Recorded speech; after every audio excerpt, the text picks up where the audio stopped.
അസ്സലാമലൈക്കും. അബ്ദുള്ള കാസർഗോഡാണ്. സഹോദരന്മാർ, എൻ്റെ വീഡിയോ വീക്ഷിക്കുന്ന ആളോട് നമ്മുടെ വിഷയം നമ്മുടെ കേരളത്തിലെ തദ്ദേശ സ്വയം വകുപ്പ് പഞ്ചായത്ത് ഇലക്ഷനൊക്കെ പ്രഖ്യാപിച്ചിട്ടുണ്ടല്ലോ, അതുമായിട്ട് ബന്ധപ്പെട്ടിട്ടാണ്. കാരണം ഓരോ വോട്ടർമാരും ഇപ്രാവശ്യം വോട്ട് ചെയ്യാൻ വേണ്ടി പോകുന്ന സന്ദർഭത്തിൽ ചിന്തിക്കേണ്ടതിനെ പറ്റിയിട്ടും നമ്മൾ മനസ്സിലാക്കേണ്ടതിനെ പറ്റിയിട്ടും അതുപോലെ തന്നെ നമ്മൾക്ക് എന്ത് അവകാശമുണ്ട്, എന്ത് അധികാരമുണ്ട്, നമ്മൾ ചെയ്യുന്ന ഓരോ വോട്ടിനും എന്ത് വിലയുണ്ട് എന്ന് മനസ്സിലാക്കാനും മനസ്സിലാക്കി കൊടുക്കാനും വേണ്ടിയാണ് ഈ വീഡിയോ ഉണ്ടാക്കുന്നത്. ഇതിൽ ആരെങ്കിലും ഒരു പാർട്ടിയെയോ അല്ലെങ്കിൽ മറ്റേതെങ്കിലും മതങ്ങളെയോ അല്ലെങ്കിൽ മറ്റേതെങ്കിലും രൂപത്തിലുള്ള ചിന്താഗതി കൊണ്ട് പറയുന്ന കാര്യങ്ങളല്ല. അനുഭവത്തിൻ്റെ വെളിച്ചത്തിൽ ഒരുപാട് കാര്യങ്ങൾ പറയാനുണ്ട്. ഞാൻ എൻ്റെ നാട്ടിൽ തന്നെ ഒരു പഞ്ചായത്തിൽ ജീവിക്കുന്നവനാണ്. ആ പഞ്ചായത്തിൽ ജീവിക്കുന്ന ഞാനെന്നുള്ള അടിസ്ഥാനത്തിൽ ഞാൻ ഏകദേശം ഒരുപാട് കാലങ്ങളായി വാടക റൂമിലൊക്കെ താമസിക്കുന്ന ആളുകളാണ് ഞാൻ. അതുപോലെ തന്നെ എന്നെപ്പോലത്തെ ഒരുപാട് പാവങ്ങൾ നമ്മുടെ പഞ്ചായത്തിലൊക്കെ നിലവിലുണ്ട് എന്നുള്ളതാണ്. പക്ഷേ അതൊക്കെ കാണുമ്പോൾ ഒന്നും ചെയ്യാൻ പറ്റുന്നില്ല. പക്ഷേ എനിക്ക് തോന്നി വോട്ട് കൊടുക്കുന്ന ജനങ്ങൾക്ക് ഒരു ബോധവൽക്കരിക്കുക എന്നുള്ളത് നല്ലതെന്ന് തോന്നി എനിക്ക്. കാരണം എന്താ വെച്ചെങ്കിൽ ഒരു പഞ്ചായത്തിലത്തെ തിരഞ്ഞെടുപ്പ് എന്ന് പറഞ്ഞാൽ ആ തിരഞ്ഞെടുപ്പിൽ നമ്മൾ തിരഞ്ഞെടുക്കുന്ന ആളുകളെ ജാതിയോ മതമൊന്നും നോക്കേണ്ട ആവശ്യമില്ല. പക്ഷേ നമ്മൾക്ക് വേണ്ടത് എന്താണ്? ആ പഞ്ചായത്തിൽ സ്കൂൾ വേണം, അംഗനവാടി വേണം, അതുപോലെ തന്നെ നല്ല റോഡുകൾ വേണം, കുടിവെള്ളം വേണം, അതുപോലെ തന്നെ അവിടെയുള്ള പാവങ്ങൾക്ക് ഭക്ഷണമൊക്കെ കിട്ടുന്ന സാഹചര്യങ്ങളുണ്ടോ, ജീവിക്കാനുള്ള മാർഗ്ഗങ്ങളുണ്ടോ എന്ന് അറിയണം. അതുപോലെ തന്നെ മറ്റേ വീടുണ്ടോ, അവർക്ക് ഭൂമിയുണ്ടോ, അത് ഗവൺമെൻറ് കൊടുക്കുന്ന ആനുകൂല്യത്തിൽ അവർക്ക് ലഭിക്കപ്പെട്ട ആളുകളോ അല്ല അതിന് അർഹതപ്പെട്ട ആളോ അല്ല അവർക്ക് കിട്ടാനുള്ള സാഹചര്യം ഉണ്ടായിട്ടില്ലേ, ഇതൊക്കെ അന്വേഷിക്കണം. അതുപോലെ തന്നെ കോഴി, ആട്, ഇങ്ങനെ ഒരുപാട് ആനുകൂല്യങ്ങൾ എന്തൊക്കെ കൊടുക്കുന്നുണ്ട് പഞ്ചായത്തിൽ. പക്ഷെ ഞാൻ എൻ്റെ പഞ്ചായത്തിൽ ഞാനിതൊക്കെ അറിയുമ്പോഴേക്ക് നമ്മൾ ചുറ്റുപാടിൽ ഏകദേശം ആളുകൾക്കും ഇതൊന്നും കിട്ടാറില്ല എന്നുള്ളതാണ് യാഥാർത്ഥ്യം. കാരണം ഒന്നാമത് ഇലക്ഷൻ കഴിഞ്ഞിട്ട് ആൾ പോയാൽ പിന്നെ ആളെ വാട്ടിക്ക് അങ്ങനെ പോയി എന്നല്ലാതെ കണ്ട് രണ്ടാമത് ഒരു ഇലക്ഷൻ വരുമ്പോൾ മാത്രം ചിലപ്പോൾ വരും.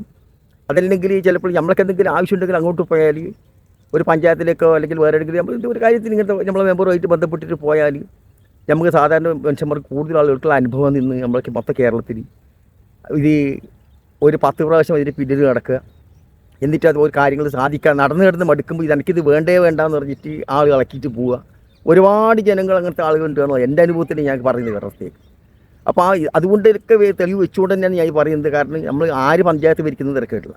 നമ്മൾ തിരഞ്ഞെടുക്കുന്ന ആളുകളെ നമ്മൾ പഞ്ചായത്തിൽ തിരഞ്ഞെടുക്കുന്ന ആളുകളെ നമ്മളെടുക്കുമ്പോൾ അത് ആ പ്രദേശത്തെ ജനങ്ങളെ ഒരു വിഭാഗീയത നോക്കാതെ കണ്ട് ജനങ്ങളെ സഹായിക്കുകയും അങ്ങോട്ട് തന്നെ പോയി കണ്ടറിഞ്ഞുകൊണ്ട് സഹകരിക്കുകയും ചെയ്യുന്ന വ്യക്തികളെ നല്ല ആളുകൾ തിരഞ്ഞെടുക്കണമെന്ന് ഞാൻ പറയുന്നതിൻ്റെ ഉദ്ദേശം. കാരണം ഇവർ ഈ പഞ്ചായത്തിൽ നിന്ന് തന്നെ തിരഞ്ഞെടുക്കുമ്പം നമ്മൾ തിരഞ്ഞെടുക്കുന്ന ആളുകളെ ആ രൂപത്തിലുള്ള ആളുകളെ എല്ലാവരും തുല്യ ആളുകളായിട്ട് കാണുന്നത്, തുല്യ പൗരന്മാരായിട്ട് കാണുന്നത്, അല്ലെങ്കിൽ എല്ലാവരും പ്രശ്നങ്ങളും വിഷമങ്ങളും വേദനയൊക്കെ ഒരുപോലെ കണ്ടറിയുന്ന കേട്ടറിയുന്ന ആളുകളെ നമ്മൾ തിരഞ്ഞെടുക്കുമ്പോൾ എന്താ വെച്ചെങ്കിൽ ഈ പഞ്ചായത്ത് ഇലക്ഷൻ നമ്മൾ തിരഞ്ഞെടുക്കുന്ന ആളുകളാണ് പിന്നെ അതിൻ്റെ അപ്പുറത്തേക്ക് പോകുന്നത്. പിന്നെയാണ് അവർ ഒരു MLA ആകുന്നത്, പിന്നെയാണ് അവർ ഒരു MP ആകുന്നത്.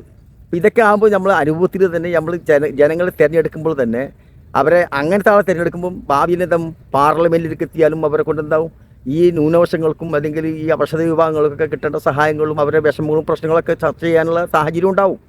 അപ്പോൾ അതിനു വേണ്ടിയാണ് പറയുന്നത്. കാരണം ഭരിക്കുന്നത് ആര് ഭരിച്ചാലും തിരക്കേടില്ല, ഏത് പാർട്ടിക്കാരൻ ഭരിച്ചാലും തിരക്കേടില്ല, വോട്ട് ഏത് പാർട്ടിക്കാരന് കൊടുത്താലും തിരക്കേടില്ല. വോട്ടർമാരോട് എനിക്ക് പറയണമെന്ന് വെച്ചെങ്കിൽ നമ്മുടെ പഞ്ചായത്തിൻ്റെ അകത്ത് സാധാരണ തിരഞ്ഞെടുക്കുമ്പം നമ്മൾ മൊത്തത്തിലുള്ള രാജ്യത്തിൻ്റെ തിരഞ്ഞെടുപ്പല്ല. അതാണല്ലോ നമ്മുടെ നാട്ടിൽ ചിലപ്പോൾ പഞ്ചായത്ത് ഇലക്ഷനിൽ ജയിക്കുന്ന പാർട്ടിയല്ല ചിലപ്പം കേരളത്തിൻ്റെ മൊത്തം ഭരണത്തിൽ വരുന്നത്.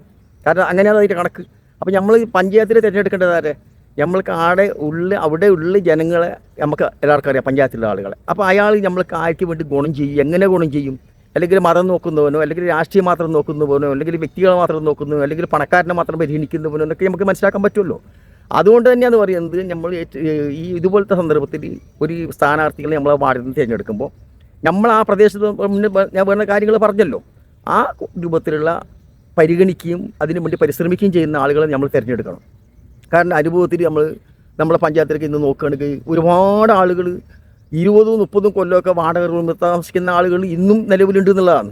എന്തുകൊണ്ട് ഇവർക്കൊന്ന് ഒരു 2 സെൻറ്റ് ഭൂമി ദർഖാസ്ത സ്ഥലം കിട്ടാണ്ടിരിക്കാൻ കാരണം പരിശ്രമിക്കാത്തത് കൊണ്ടല്ല, പരിശ്രമിച്ചിട്ട് നടന്നിട്ട് കടലാസ് കീറിച്ചാടിയ ആളുകൾ തെളിവ് എൻ്റെ അടുത്തുണ്ട്. അതുപോലെ തന്നെ വീടിൻ്റെ ആവശ്യത്തിന് കൊണ്ട് പോയിട്ട് നടന്ന് കിടന്ന് തളർന്നിട്ട് അവസാനം വീണ്ടും വേണ്ടെന്ന കേളുകളുടെ അടുത്തുണ്ട്. ഇതിൻ്റെ അനുഭവത്തിൽ തന്നെയാണെന്ന് പറയുന്നത്. കാരണം ഭരണത്തിൽ കയറിയപ്പോൾ ചില സന്ദർഭത്തിൽ ചില സ്ഥലത്തൊക്കെ നടക്കുന്ന ചില കാര്യങ്ങളൊക്കെ നമ്മൾ കേട്ടറി വെക്കേണ്ടത് അവരെ പാർട്ടിനെ മാത്രം പരിഗണിക്കുന്നു, അല്ലെങ്കിൽ അവരെ മതക്കാരെ മാത്രം പരിഗണിക്കുന്നു. ഇതൊക്കെ ഒരുപാട് പല പല പല പരാതികൾ പറയുന്ന ആളുകളൊക്കെ ഉണ്ട്.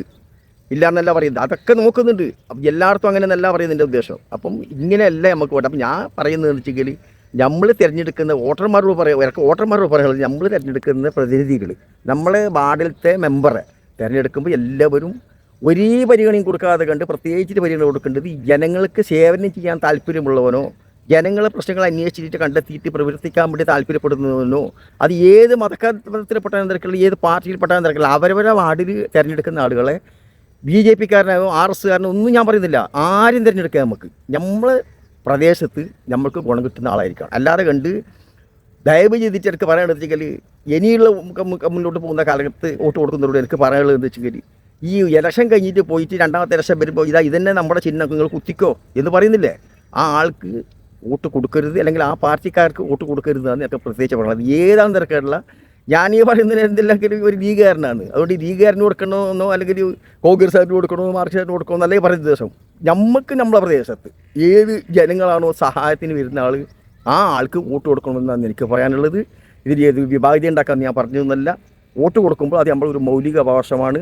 അത് ഈ രാജ്യം എങ്ങനെ പോകണമെന്ന് തിരഞ്ഞെടുക്കാൻ വേണ്ടി ഈ രാജ്യത്തിൻ്റെ എന്ത് തീരുമാനം വേണം എന്ന് പോലും എടുക്കാനുള്ള അവകാശം നമ്മൾക്കാന്നുള്ളത്. നമ്മൾ തിരഞ്ഞെടുത്ത ആളാണ് ഓരോ പേർ തീരുമാനം എടുക്കുന്നത്.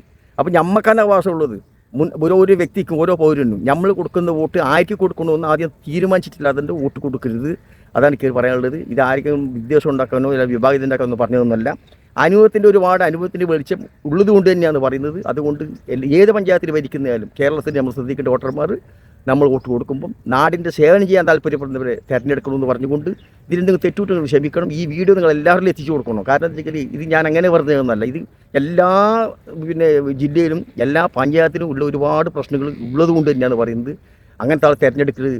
ആളെ നോക്കിയിട്ട് ശരിക്കും മനസ്സിലാക്കിക്കൊണ്ട് നമ്മൾ ഈ വില വധിക്കാനാവാത്ത ഈ വോട്ടുണ്ടല്ലോ, അത് ഇനി കോടി ഉറുപ്പ് എന്ന് പറയാനൊന്നും പറ്റില്ല, അത്രയും വിലയുള്ള ഒരു വോട്ട് എന്ന് പറഞ്ഞാൽ ആ വോട്ട് വിനിയോഗിക്കുമ്പോൾ നിങ്ങൾ ആളെ മനസ്സിലാക്കിക്കൊണ്ട് ജനങ്ങളെ മനസ്സിലാക്കിക്കൊണ്ട് പ്രദേശത്തെ മനസ്സിലാക്കിക്കൊണ്ട് അവിടുത്തെ അവസ്ഥ മനസ്സിലാക്കിക്കൊണ്ട് അവിടുത്തെ പാവങ്ങളെ മനസ്സിലാക്കിക്കൊണ്ട് വോട്ട് ചെയ്യണമെന്ന് വോട്ടർമാരോട് അഭ്യർത്ഥിച്ചുകൊണ്ട് എൻ്റെ ഈ വീഡിയോ നിർത്തുന്നു. എല്ലാവരും സബ്സ്ക്രൈബ് ചെയ്യുക, ഷെയർ ചെയ്യുക, തെറ്റുകുറ്റങ്ങൾ ക്ഷമിക്കുക. അടുത്ത വീഡിയോയിൽ കാണുന്നവർക്ക് എല്ലാവർക്കും അസ്സലാമു അലൈക്കും, ജയ് ഹിന്ദ്.